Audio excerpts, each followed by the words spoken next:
Welcome to the Living Artist Podcast. I'm your host, Preston M. Smith.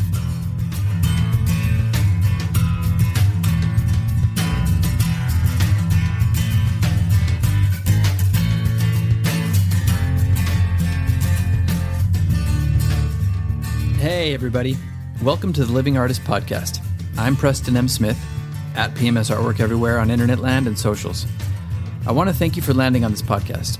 Whether you're a professional artist, just getting started in the art world, a collector of art, or just consider yourself a creative person, this podcast has something for you. I like to think of it as a fun way to rant and talk to other creative people about living the life of an artist, surviving and getting ahead in the art world, and enjoying your life. But most importantly, not waiting until you're dead to make it happen. All right, let's get started.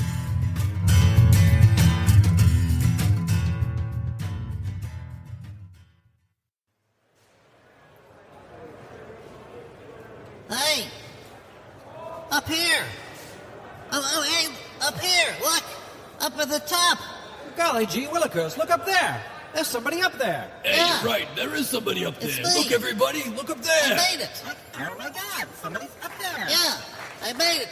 Straight to the top, Jump, everybody! jump! What? Jump. No, I'm not gonna jump! I'm not gonna jump. It doesn't look like he's gonna jump. You know what? It's pretty high up here. And nobody's here.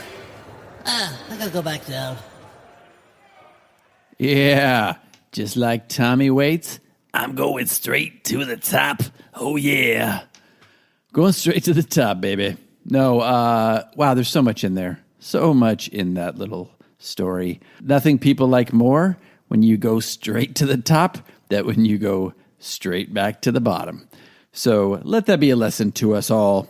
But really, we're not going to talk about that. We're not going to talk about the madness of the crowd and the mob and society. We are going to be talking about ourselves and our mindsets. And, you know, I just came off of a really good show at Shockbox, Intergalactic Open 4. I was talking to a bunch of people, met a lot of good artists, great artists, saw a lot of great work. It was a very successful opening. And I was talking to a lot of people, and it's always, you know, a good chance to just kind of air some of your thoughts and grievances and, you know, your goals for the year and goals for what you're trying to achieve and hear other people's and, you know, just bounce ideas off of each other.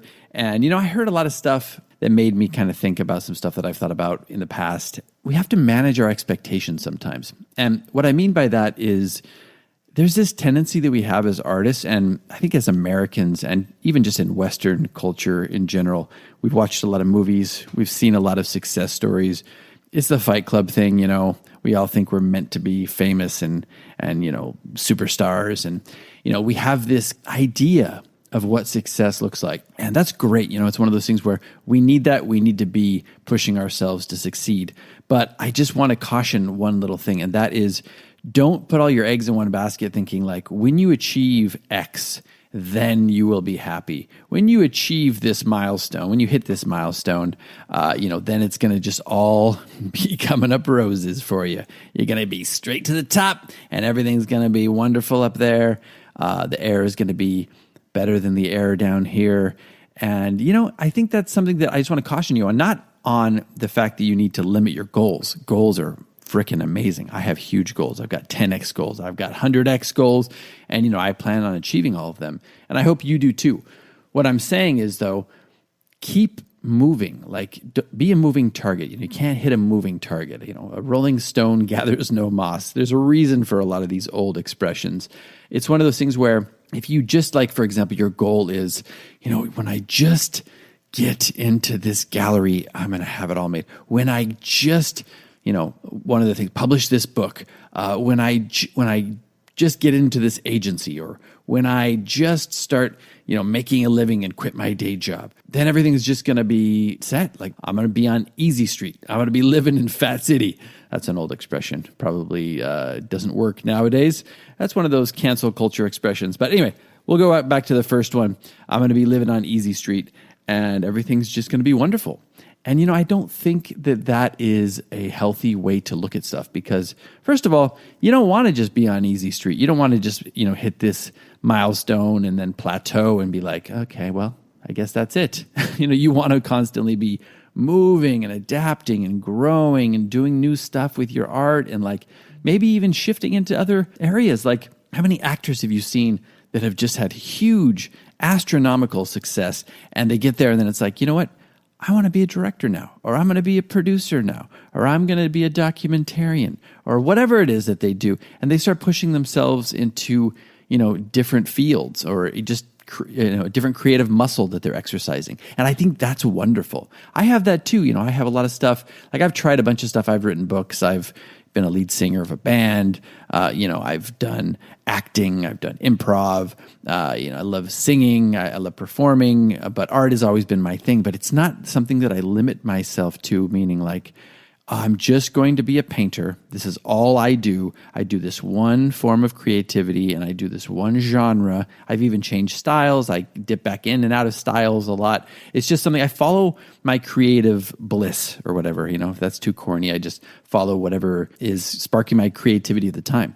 And that's the way to be, I think, as an artist. And I think that should be the way it is too with your career and with your career goals. Like have these big lofty goals, but don't have them be like an end target that you're trying to hit. Have them be just one of the targets that you're going to hit.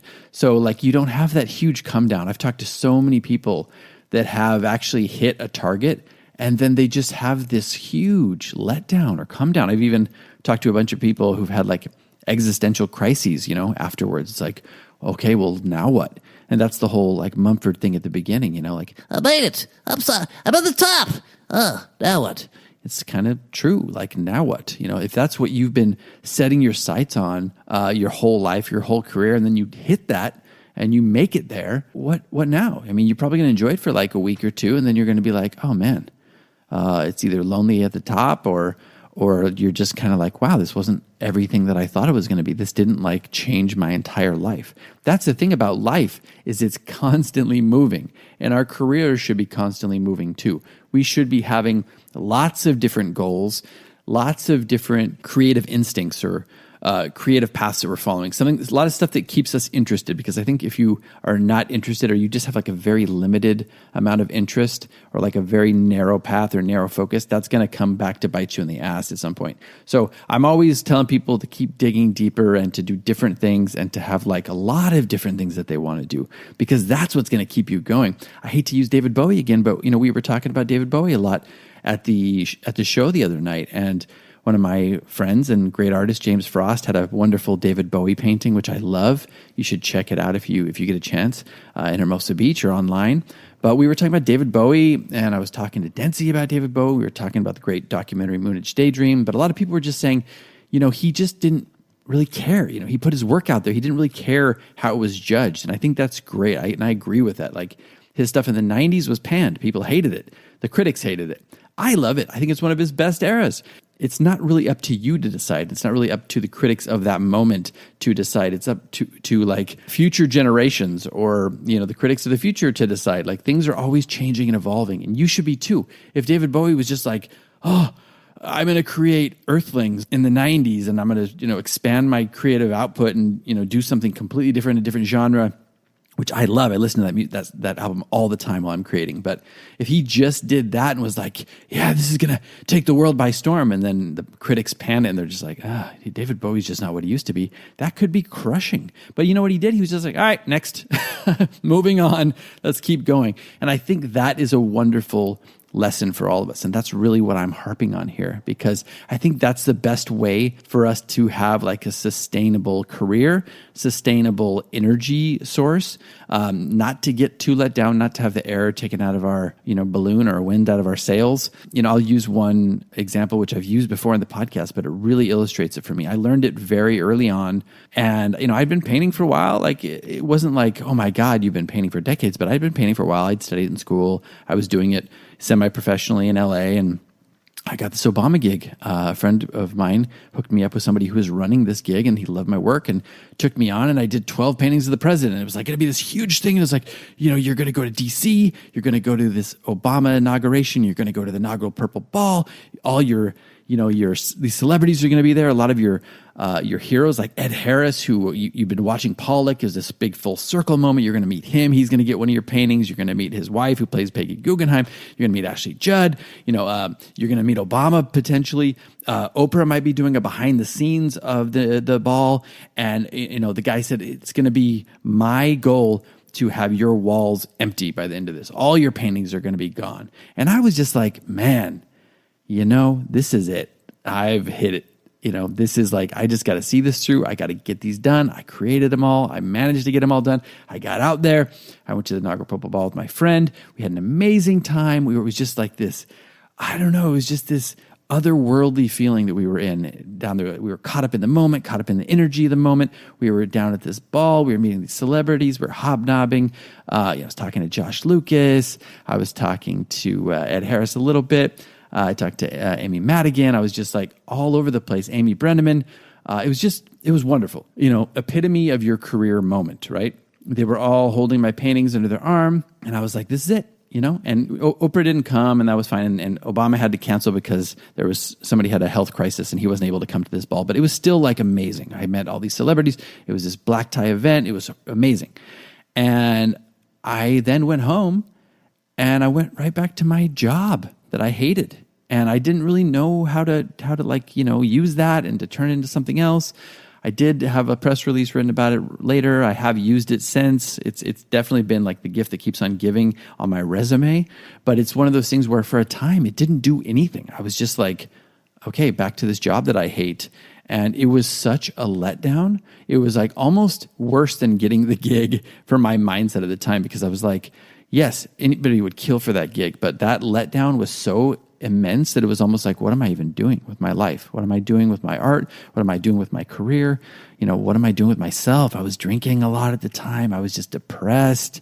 And, it almost did me in, to just be brutally honest. I had a couple articles come out and, they fizzled out, and, it was just a real letdown. Now, that doesn't mean I'm not grateful now. I'm so grateful for that event. I'm so grateful for having it. It's still one of the best experiences I've ever had in my life. But my mindset at the time is what killed me. Like, it was one of those things where, like, if I had just gone into that going like, this is going to be amazing. I'm going to soak this up. I'm going to soak up the moment. I'm going to be, present. I'm going to meet these people. I'm going to just live the life and enjoy it. And if something comes of it, great. If something doesn't, move on to the next thing. Because I ended up doing a David Lynch thing very close to that afterwards. And, it was just, the career kept moving, and it has kept moving. But it was my mindset that took a real kick in the gut, a kick in the balls, if you will. My mindset really did. And it set me back for a long time. So let that and some of these other stories that I'm telling you be a lesson to you that these goals are amazing. And these goals are actually going to be even more manageable, and we're going to be able to enjoy them even more if we don't take them as an end-all be-all.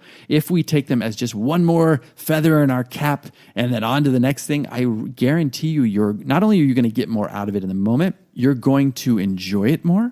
You're going to keep moving forward with it faster, and you're going to be pivoting and moving, and you're also not going to be blocking energy. And this is a huge one. You're not going to be blocking that energy by being like, forcing it or counting on this to be like save your bacon, to be the thing that like launches you into the stratosphere. If you are going to just take this as an opportunity and enjoy it and just be like comfortable, be in a flow state, I guarantee you actually have a higher probability of something else coming off of that gig or off of that event than if you were just like, this kind of desperation energy and vibration and frequency that you're putting out. That's a really blocking energy, and it's just bad for you all around.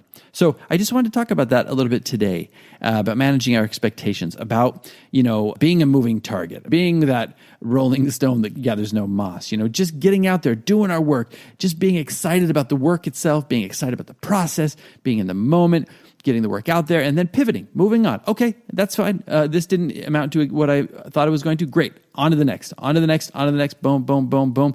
That is going to make you so much happier, and it's going to make you so much more vibrant, and it's going to keep you in that creative state, that curious state that is so wonderful for us as artists. And I think it's just going to, serve you well in your career and in your mindset. So I just wanted to talk about that a little bit today. Hope everybody's doing well out there. Hope you are, fulfilling some of these goals that you had for the new year so far. If not, hey, we're still early on. Keep going, keep making those lists, keep visualizing, keep putting yourself out there. And, we have a lot of time left to be creating and to be manifesting these things that we want to achieve. So looking forward to bringing you another episode as usual. We will see you next week, and be good to yourselves out there. Be good to everybody else. And we will see you next time. You know what? Upon second glance, this isn't that high. Just give them what they want. I'm gonna jump. Son of a... Well, thank you very much. I aim to please. All right, what's next? This has been the Living Artist Podcast. Thank you so much for listening. I just want you to know that I appreciate you being here, and I'm grateful to be in your ears. Your art and creative life on this planet is meaningful, so thank you for sharing it with me. If you like this podcast, whatever platform you're listening to it on, please subscribe and share it with your friends. You can also leave me a positive review to show your support. This helps me to reach more people with the algorithmic magic and keep the show going strong. If you want to see more of what I do and check out the art that I create, you can visit my website at www.pmsartwork.com or follow me on social media everywhere at PMS Artwork. That's it for now. See you back here next time.